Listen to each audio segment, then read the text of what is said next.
Hello everyone, welcome back to the lecture series of Satellite Communication Networking. Myself Shefa Shah from IT department, and we are going to continue with the unit 8, that is the space link.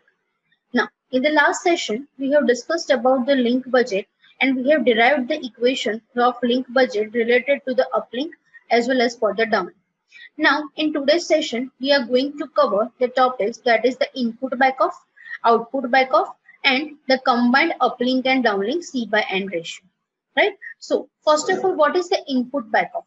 So, when a number of carriers are present simultaneously in TWT, that is the traveling tube wave amplifier, the operating point must be backed off to a linear portion of the transfer characteristics to reduce the effect of intermodulation distortion. Right? So when we send the data, when we transmit the data from the earth station to the satellite receiver, during at that particular time, whenever the data it is amplified at that particular time, we have seen the input output characteristics of TWTA amplifier. So the linear region is shifted somewhat due to the losses occur in this signals, right? So from the starting point of view, what we can do is we can transfer this linear portion at somewhat back from the starting point. So that is called as input backoff.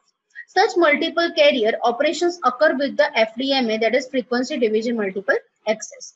The point to be made here is that of backoff, that is stands for the BO, must be allowed for in the link budget equation. So as we have discussed the link budget equation previously, same equation will be used for the uplink as well as downlink, but the input backoff and the output backoff will be added in the uplink as well as for the downlink equation, right, to create out the characteristics. If the saturation flux density for the single carrier operation is known, then input BO is specified for multi-carrier operations and which is referred to as single carrier saturation layer. So the total EIRP, that is EIRP uplink, that will be equal to EIRP with the suffix S, that is stands for the saturation, minus BOI, that stands for the input backoff. So in the equation, in the uplink equation, what we have written the C by N ratio, that is equal to EIRPU. So in place of EIRPU, we'll substitute, that is EIRPS minus backoff, input backoff, that is BOI. Right, so that will be substituted in place of total EIRP, and then the rest of the equation will remain same.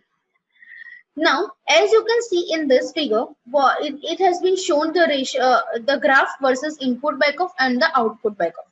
So as you can see, whenever there is a single carrier, as there is a single data or single channel per carrier, during that point the saturation point is above than the multiple carrier, right? So what we are making is in practical we are transmitting multiple signals while with the multiple carrier.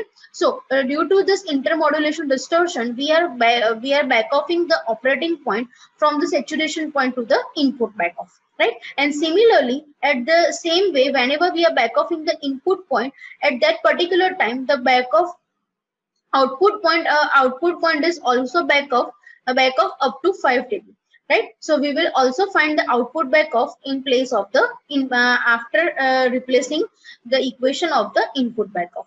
So while discussing the output backoff, so what does the output backoff means? So when input backoff is employed, a corresponding output backoff must be allowed for the satellite EIRP.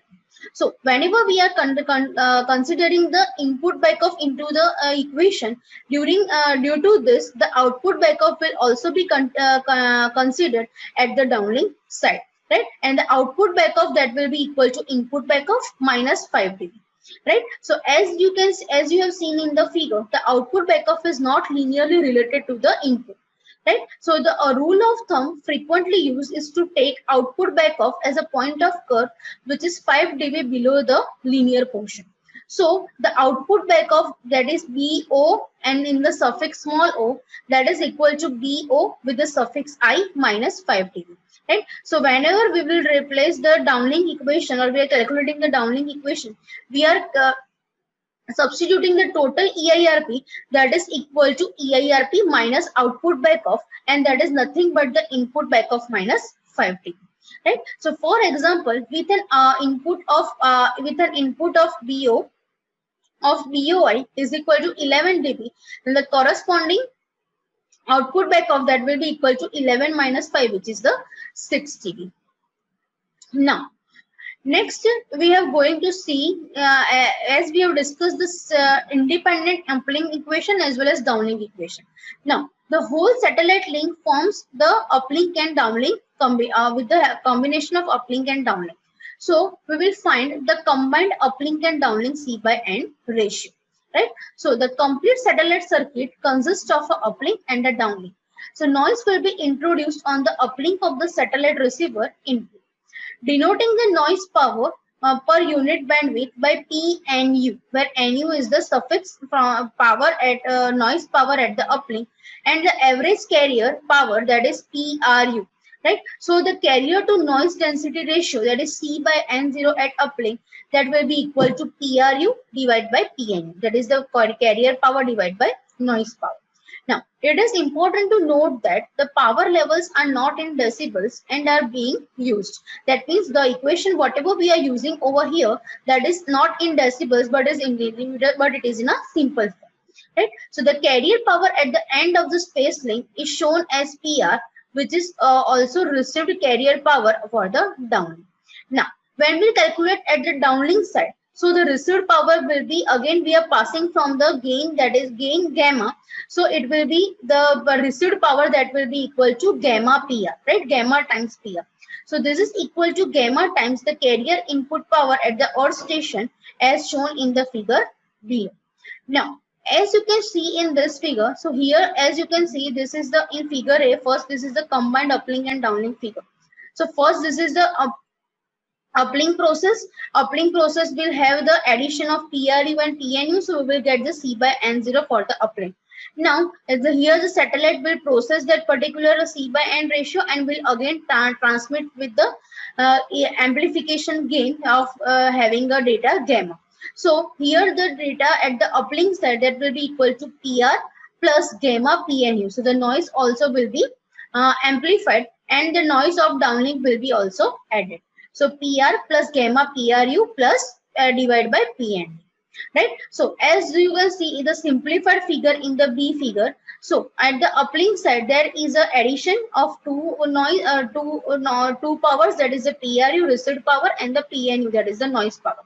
It is passed with the amplification of having a gain of gamma, and at the downlink side we will have the noise of downlink P and D will be added. So the noise power, right, at the downlink, total noise power that will be equal to gamma PNU plus PND, and the received power at the downlink, that will be equal to gamma PRU, right? So this is both the equations for the downlink. Now, when we substitute, right, so it includes the satellite transponder and transmits antenna gains, the downlink losses, and the earth station receives antenna gain and feeder losses. The noise at the satellite input also appears at the earth station by multiplied with the gamma, and in addition P and D will be added. So at the end of the noise link will be gamma PNU plus PND. Now we will calculate the C by N ratio for the downlink. So the C by N ratio for the downlink will not allow only counting of gamma PNU, but also it will be having a PND. Right? So the combined C by N ratio, that will be is equal to PR divided by gamma PNU plus PND. Right? Now, as you can see here in this simplified diagram, so what we will do is we will calculate, rather we can calculate C by N0, right? You can calculate N0 by C and then you can inverse the whole equation after simplifying the equation. So as you can see in the NO by C, that is equal to PN by PR for the downlink. Now PN is substituted by gamma PNU plus PND by PR. Now PR is given individually, so gamma PNU by PR plus PND by PR, right? Now, so what will happen is gamma PNU and PR is a PR, that is equal to gamma PRU plus PND by PR. So here gamma will get cancelled out. So PNU by PRU, that is nothing but NO by C of uplink, and PND by PR, that is NOC by downlink. So what we will get from this equation, that is NO by C, that is noise density to carrier ratio, that is equal to noise density for the uplink plus noise density of the downlink.